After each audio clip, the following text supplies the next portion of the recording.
It's 9:09. That's Mariah Carey putting us in the Christmas mood. That's Christmas, baby, please come home. Thanks for having us on. It's the Morning Drive with the Flying Dutchman and Lavinia. And we've got some very special guests this morning. That's right. We welcome to the Morning Drive and 1FM Studio Minister for Digital Development and Information and Minister in charge of Cybersecurity and Smart Nation Group, Minister Josephine Teo. And also joining us, we have the Chief Librarian and the Chief Innovation Officer over at NLB, Jean Tan. Welcome. Thank you both for joining us. Yes. Good morning, Lavinia and FD. Thanks Thank you. so much. We have a lot to talk about. When I found out we were going to do this interview, I did a bit of research. And this is just for those of you listening.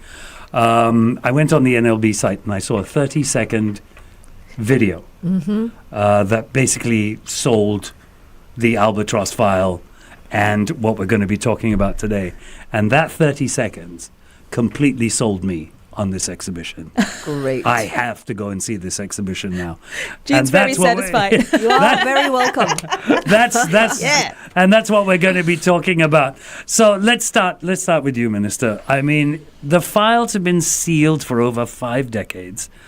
Why now? Why now to declassify and present them to the public? Well, we have to go a little bit back in time. This is the year of SG60. And before independence in 1965, we were part of Malaysia. Yep. Yes. And some people might still remember that radio had something to do with it. Because in the lead up to the merger with Malaysia, Mr. Lee felt very strongly that he had to persuade Singaporeans. And he made 12 radio broadcasts.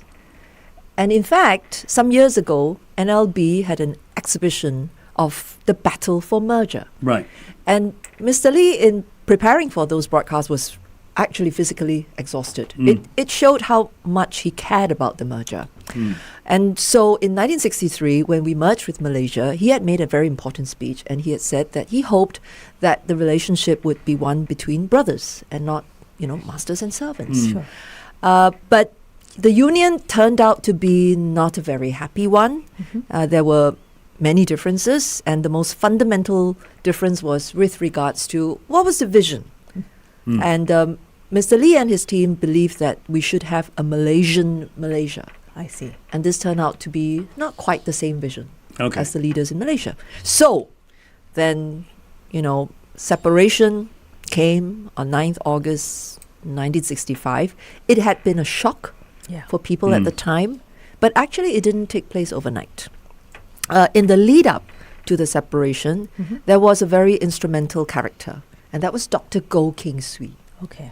Now, Dr. Keng Swee is really one of our founding, leaders. Without him, I don't think we have the same economy that we do today. He's known, he's remembered as the economic architect of modern Singapore. He was defense minister, so I think NS had something to do with him, at least. And also he became Deputy Prime Minister. And actually, very interestingly, he was also the Member of Parliament for Kretai, which is where I serve now. Oh, well done. Hey, that's a really nice. But, okay, so what has Dr. Goh got to do with this file, right? He actually kept a private file. He kept it for himself, to sort of keep track of various happenings, including cabinet memos from Mr. Lee Kuan Yew, analyzing the relationship between Singapore and Malaysia and his views. And very, very importantly, Dr. Goh had meetings with Malaysian leaders, and he kept handwritten notes. This is really precious. Wow. But the question really, really is, why did he call it Albatross? He named this file Albatross. Oh my goodness. Actually, I want to know that. I think this is probably the first question that comes to everyone's mind. Why? We're going to head on over to Facebook Live to address that question and more. Please come and join us right here on 1FM.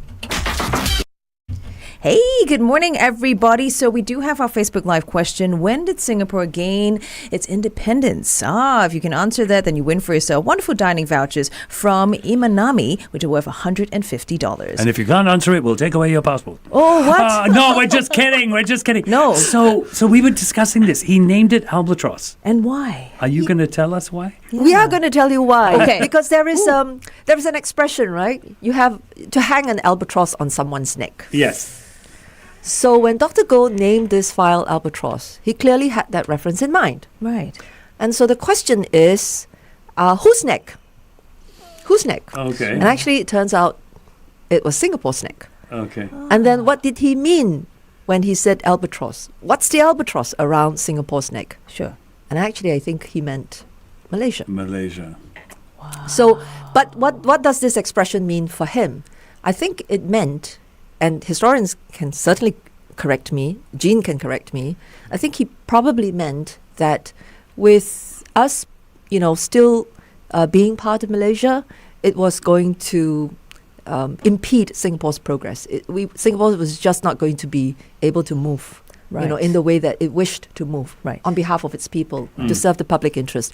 That's why he called it the Albatross File. And there's another interesting part to it. Yes. It almost got lost. Oh.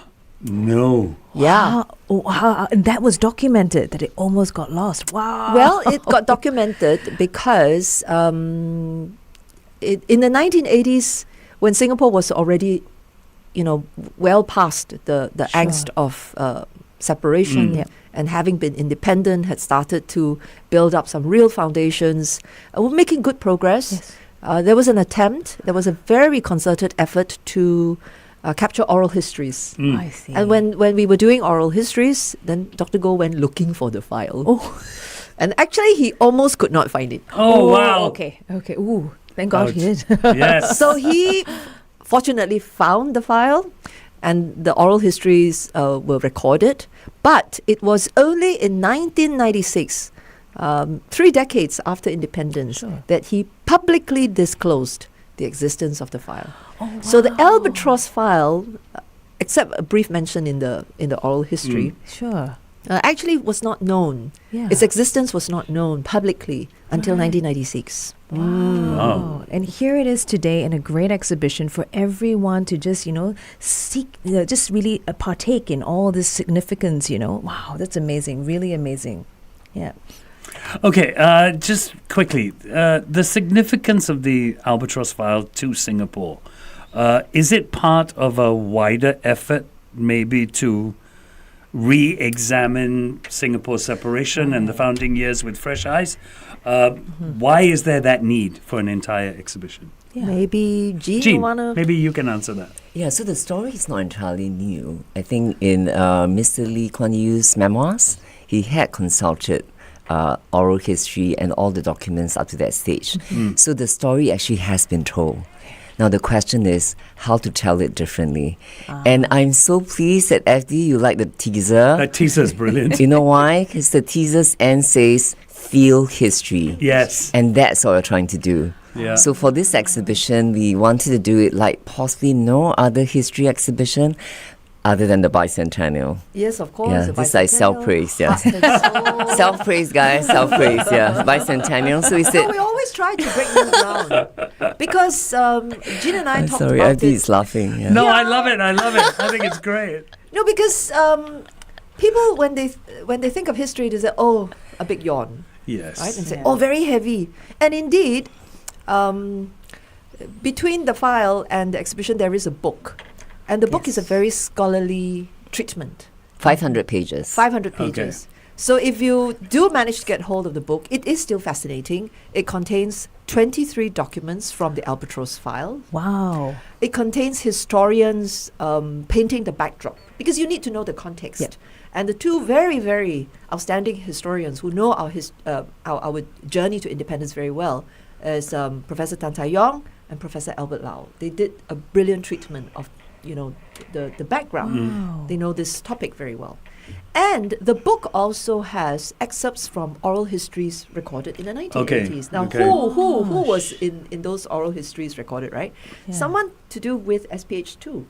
Really? Mr. Lim Kim San, Oh, Wow. your chairman yeah. for many years. For many years. And also the father of HDB, right? Yes, yes. Mr. Lim Kim San's oral history is in the book, the transcripts of it. Yeah. Mr. Othman Wok providing a perspective from the Malay community. Also very important how they viewed this whole thing. Mr. Devanaya, who was our president. President, Sure. yeah. And Mr. Devanaya actually had contested in an election in Malaysia, Right. whilst we were, part of Malaysia. Right. So you have these, individuals who were able to recall what happened from their point of view, and they, together with these documents, help us to more holistically appreciate the challenge of the moment.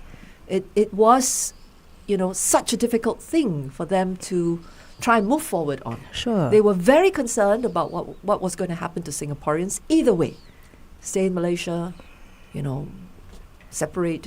Both presented tremendous challenges, Sure. and they had to make a call Right, on right. behalf of all of us. I wasn't around at that time, but they had to make a call on behalf of the people of Singapore. And I also think that in the oral history, there was one part that really struck me. This is I have just seen the transcripts. I haven't actually heard the oral history. I Wow. will do that at the exhibition. The transcript from Madam Kwa Gyok Chu, Mrs. Lee Kuan Yew. Mrs. Lee Kuan Yew. Yes. And you have to Yes. remember that, of course, Mrs. Lee was able to see all of this from a very close proximity. She had a certain lens, through Yeah. which she could see all these things that were happening.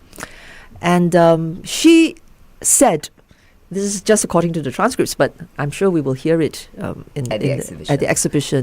She said that if ever there was once that she saw Mr. Lee come close to a nervous breakdown, this was it. Wow. And you can That's just really kind of significant. feel a tingle, right? when you Yeah. say that. So Hair standing up. hair standing. Yeah. So I think this is, we are still a very young nation, and True. it's amazing that we've got access to these kinds of materials. Having access to this and these memories and learning from it, if Singapore were to face a similar difficult crossroad today, what lasting lessons do you think would remain most relevant? Wow. Let's- Have a think about that. We're going let's to go go on back air. up. Very and heavy answer topic, it. for a morning drive. No, but it's great. There are people who want to know, I am sure. They are on the road. They're already thinking about it. I'm very, very sure. They're slowing down and listening to this. They're going to be late for work. So let's head back on air to 1FM 91.3. Hope you enjoyed that one. Supergrass right here on the morning drive. So we were just chatting more about this great exhibition, the Albatross Files that's coming up. It's going to be opening very, very soon. We talked a little bit about the book that's also going to be released in conjunction with this exhibition, I think just before the exhibition Yeah. opens.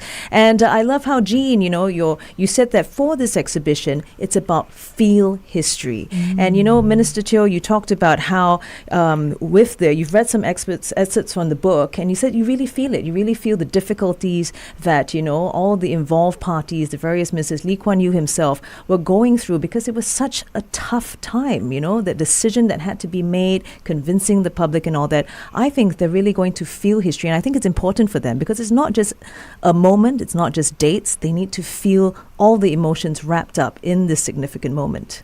I think you just hit the nail on the head. Oh. Emotions. And so we wanted to create an emotional history exhibition. So how do you do that? So even reading the transcripts of the oral history, my hair was standing up. And I've read it multiple times. Wow. Now you get to hear it for the first time. And some of these have never been heard in public before. Wow. It's the first time. So that line from Dr. Goh Keng Swee that opened the trailer, Sure. I have a secret file, that codenamed Albatross. That line, that spoken line, has never been heard Gosh. by the that is general amazing. public. Wow, Yeah, yes. goosebumps. Yeah. And there are Yes. many, many of these lines. So the way that we want to do it is, can I tell you about this? No, It's go a ahead. tribute to radio. Please, So I'm please. working with Michael Chiang, who's the content director, and Yeah. Beatrice Chia, who's the creative director. So Michael and the team of writers strung all of this oral history into a radio play. That's Oh, wow. fantastic. And you can hear that in relation to questions that will be asked. So Effie and Lavinia, it's like you guys ask the question. Sure. And then all the founding fathers will be in the podcast responding to the question. Oh my gosh. Yeah, and I tell you guys, I have goosebumps even today. I've heard it a billion times, and it hits me every time. Yes, because Yeah. this was said more than 4 decades ago. Because the oral histories were recorded in 1980, in the early parts of 82, 1980. 82. And there's also the humanity. So you actually sense the fears and the emotion, the uncertainty. Sure, sure. And you always think these monumental figures, they'll figure it out. Yeah. and they hadn't at that time. Yeah. And I guess that's the note from history to Yeah. all of us. You don't always have it figured out. You don't have all the answers at Yeah, the you same don't. time. You don't. What was Jean? What was the biggest challenge when you were trying to curate this exhibition? I mean, stitching it all together. What was the biggest challenge you faced? Well, it was not so much to unveil secrets, but it was to make you feel like you're an eyewitness to history, that you feel the emotions. So I was looking at West Wing and Hamilton. And you know Hamilton, the room where it happened? Yes. Well, yes. that is the cornerstone of this exhibition. And you literally will enter a room, and it's called Room, where we use theatrical techniques, sound and narration from the oral history to give the sensation of you being there while the meetings were happening, while Dr. Goh was at the center of it, strategizing. Yeah. My goodness, how can My you hair standing just listening to this. capture such an experience? That's amazing. We had a big question. The question was about the difficulties that our founding fathers went through. If we came across the same difficulties, are there lessons to be learned from that period that remain relevant today? Well, I'm sure there are, and anyone looking at all these materials will form their own opinion. But for me, I think essentially, every now and then, you get to be at the fork of the road. And you either go left, or you go right, or you go nowhere. And you have to choose. Because you can't just stand there and decide to do nothing. And that would mean neither progress, maybe you will regress. So you have to choose. And making choices is never going to be easy, especially when the outcomes are unclear. The lesson for me is that you can apply your mind to try and make the best possible choice. And there will be parts of the choice that turn out to be quite right, or maybe not quite right. The important thing is, having made a choice, you've got to stick together. So, every time we have National Day Parade, we talk a lot about unity, to the point that I think sometimes we think, there he goes again. It's that same cliched message, about united we stand, divided we fall, and we sing Count on Me with gusto, but actually it is what really matters, because you have to live with your choices, and then you'll have to find ways to make the best of them. That for me is the lesson. Well, that is powerful indeed. And we're actually going to carry on and talk some more about this great exhibition with Minister Teo as well as Jean on our Facebook Live. We just want to say thank you so much for joining us on the show, on air only, but they're not going anywhere. We're not going to let them go. All right. So thank you so much to Minister Teo as well as Jean for the NLB to join us here on the morning show. But come and join us on Facebook Live. Jean, I've been listening to you talk about this exhibition. You're so passionate about it. Was there one document, one testimony, one file that just stood out for you when you were putting this together? There were a lot, but to me, it was the oral history. Yeah, it really killed me. And listening to not just Madam Kwa, but also Mr. Lee. Yeah, so the humanity of our founding fathers was something that I wanted to convey. There was a question in that radio play that I talked about, and it was, did you ever feel you were personally in danger? Yeah, and then Mr. Lee was talking about how he was imagining how somebody could just drive a lorry and just hit him, and that would be the end of it all.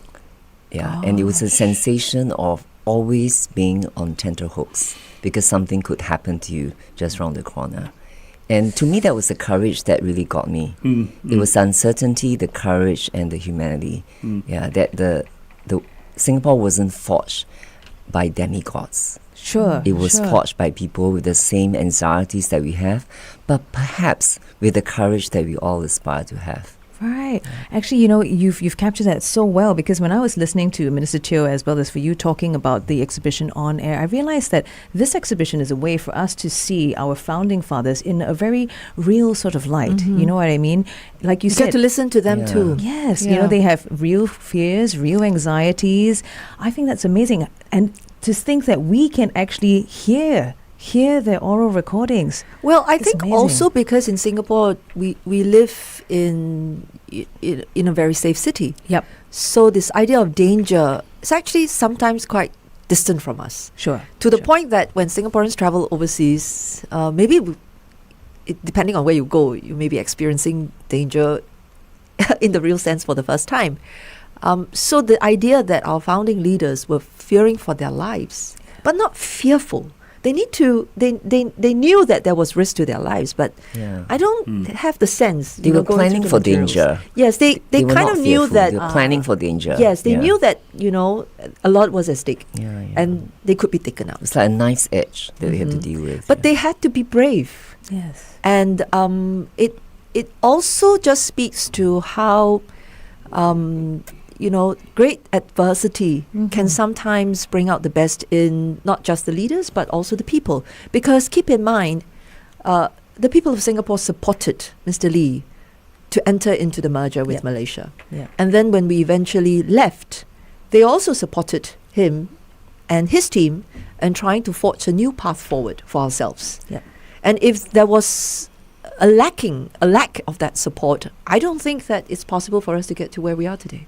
Actually, if we go to the Albatross Files exhibition, I think every visitor cannot help but realize what they've taken for granted so far about their lives in Singapore, and really what we should appreciate about what our founding fathers have done. This is really quite an incredible exhibition. I tend to think that it's an exhibition where, and I hope this happens, parents take their children. You'll never know where you're going Yep. if you don't know where you came from. Yes. Yeah. I'm a So firm well believer- said. I'm a firm believer So in well that. said, Yes. so well You said. know, It's you- like you need to have roots. You in need to have order roots. Yeah, That's true. absolutely. Minister, if visitors were to take away one message from the Albatross File, what should it be? That our journey to independence and where we have gotten to was not a given. Okay, It was not a given. We had to fight for it. Yep. And we did it together. awesome. Jean, what do you hope visitors feel when they leave that exhibition? As with every history exhibition that I do, I always feel they leave with a thought for the future. And that thought is, the time is yours now. Yeah, it's what you make of it. Awesome. Fantastic. Absolutely incredible. We'd like to thank you both for being on the show. Thank you so you. much. Thank you. Exhibition opens December 8th to 8th. the public. It's first come, first serve. Admission is... There's a ticketing system. Okay. The tickets are free, but be sure to book your ticket so Yeah. you can get the slot that you want. And they do that at your NLB site? There's an Albatross File website. Yes, Okay. it's the Albatross File, all in one word, .nlb.gov.sg. That's where you want to get your tickets to book your slot to this amazing exhibition. You can do so now. Thank you so much for being Thank you. Thank being you with for us. having It's been us. awesome. Thank you. you.